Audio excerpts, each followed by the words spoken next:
हरे कृष्णा। ज्येष्ठ मास परम पुण्यदायक है। श्रावण की मृदु बयार जैसे जैसे समीप आ रही है, वैसे ही ज्येष्ठ मास की यह परम पावन यात्रा आज अपने अंतिम दिवस पर पहुंच चुकी है।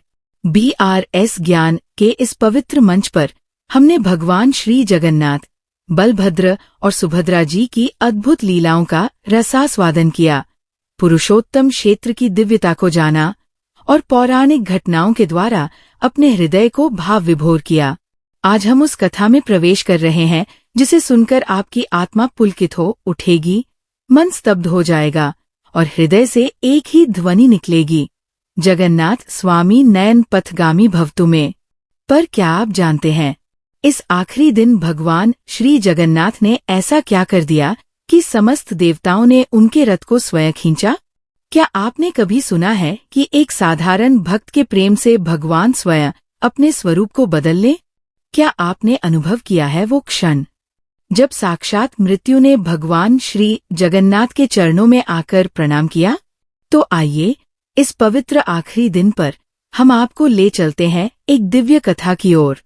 एक ऐसी कथा जो पुरुषोत्तम क्षेत्र की सबसे रहस्यमयी घटना है, जिसे सुनकर आपके नेत्र नम हो जाएंगे और अंत में जब भगवान मुस्कुराएंगे, तब आप जानेंगे कि क्यों ये कथा ज्येष्ठ मास की समापन कथा बननी ही चाहिए थी। बहुत पुरानी बात है। पुरुषोत्तम क्षेत्र यानी श्री क्षेत्र पुरी पूर्ण चंद्रमा की रात्रि में चांदी सा चमक रहा था।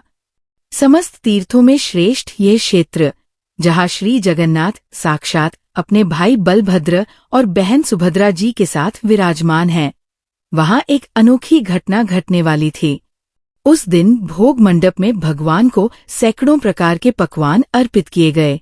भक्तों की भीड़ उमड़ी हुई थी। सभी के मुख पर एक ही नाम, जय जगन्नाथ। किंतु उन्हीं में एक था विद्युत सेन, एक निर्धन ब्राह्मण। तन पर चिथड़े थे, पेट में कई दिनों से अन्न का दाना नहीं गया था। फिर भी वो आंखें मूंद कर श्री जगन्नाथ का स्मरण कर रहा था। उसने जीवन भर एक ही सपना देखा था, भगवान जगन्नाथ का रथ स्वयं खींचूं। लेकिन नियति ने जैसे उससे ये सौभाग्य छीन लिया था। उसका शरीर दुर्बल, जीवन में कोई सहारा नहीं, और हर बार जब रथयात्रा आती वो दूर से देखकर ही संतोष कर लेता। परंतु इस बार कुछ अलग होने वाला था। रथयात्रा का दिन आया। समस्त पूरी नगरी सज गई। हाथी, घोड़े, ढोल, मृदंग, शंख सब एक साथ बजने लगे। 3 रथ, नंदीघोष, तालध्वज और दर्पदलन तैयार खड़े थे। पर जैसे ही भगवान को रथ पर चढ़ाया गया, रथ हिला तक नहीं। राजा, ब्राह्मण, सेवक, भक्त सभी ने मिलकर खींचने का प्रयास किया, पर रथ 1 इंच भी आगे नहीं बढ़ा। सभा में सन्नाटा छा गया। राजा ने तत्काल ज्योतिषियों, विद्वानों, पंडितों को बुलाया। सबने गणना की, शास्त्रों को देखा और एक ही निष्कर्ष पर पहुंचे। आज भगवान केवल उस भक्त के हाथों रथ खिंचवाना चाहते हैं जिसका प्रेम निष्कलंक हो। अब प्रश्न उठा, कौन है वह भक्त? राजा ने घोषणा करवाई, यदि कोई ऐसा भक्त है जो केवल प्रेम से भगवान की सेवा करता हो, वह आए और रथ खींचे। लाखों की भीड़ में सन्नाटा छा गया। सभी चुप। और तभी दूर से एक कमजोर, कांपता हुआ शरीर चलता हुआ आता दिखा। लोगों ने पहचान लिया, वह विद्युत सेन है। भीड़ हंसी। कुछ ने तिरस्कार किया, ये रथ क्या खींचेगा? पर विद्युत सेन आगे बढ़ता गया। उसकी आंखों से आंसू बह रहे थे। उसने रथ की रस्सी को हाथ लगाया और धीरे से बोला, हे प्रभु, जीवन भर एक बार ये रस्सी पकड़ने का स्वप्न देखा था। अब यदि आप चाहें तो चलिए, वरना मैं यही लौट जाऊं। जैसे ही उसने रस्सी को खींचा, पूरा रथ धरा को कंपित करता हुआ चल पड़ा।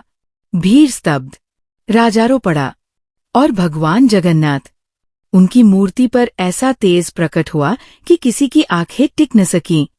पर यह तो प्रारंभ था।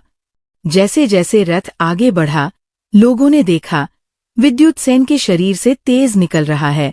वह चल नहीं रहा, वह जैसे रथ के साथ उड़ रहा है। और तभी भगवान के रथ से एक प्रकाश निकलता है और विद्युतसेन के हृदय में प्रवेश कर जाता है। उसी क्षण उसके प्राण शरीर से निकलते हैं। वह वहीं गिर जाता है, पर मुस्कराता हुआ। राजा दौड़ता है, पुजारी दौड़ते हैं, सभी देखते हैं। विद्युतसेन के मुख पर अपूर्व शांति है। और तभी आकाशवाणी होती है, जो प्रेम से हमें स्मरण करता है, हम उसे अपने रथ में स्थान देते हैं। विद्युतसेन अब हमारे धाम में हमारे रथ पर बैठेगा। राजा ने उसी क्षण आदेश दिया, उस स्थान को विद्युत तीर्थ घोषित किया जाए। और आज भी श्री क्षेत्र में एक छोटा सा चबूतरा है, जहां लोग रथ यात्रा से पहले प्रणाम करते हैं। मान्यता है कि वहां बैठा विद्युतसेन आज भी भगवान के रथ के साथ चलता है, अदृश्य पर सदा उपस्थित। और जानते हैं, आज भी जब रथ यात्रा में कोई रथ नहीं खींचता, पुजारी उस रस्सी पर फूल चढ़ाते हैं और कहते हैं, हे विद्युतसेन, रथ को चलाओ। और फिर रथ चल पड़ता है। प्रिय श्रोताओं, ये केवल एक कथा नहीं, ये भगवान श्री जगन्नाथ की उस लीला का वर्णन है, जिसमें वह दिखाते हैं कि प्रेम ही सबसे बड़ा बल है। न धन, न बल, न यश, केवल निष्कलंक प्रेम। ज्येष्ठ मास के इस अंतिम दिवस पर जब हम इस श्रृंखला की पूर्णाहुति कर रहे हैं, तब ये कथा हमें ये सिखा जाती है कि जीवन में सबसे महत्वपूर्ण है भगवान से सीधा प्रेम, निष्काम भक्ति। दोस्तों, अब हम आपसे मिलते हैं अगले मास की कथा में। तब तक के लिए चैनल को सब्सक्राइब कर लीजिए, जिससे आने वाले मास कथाएं आपको समय समय पर मिलती रहें।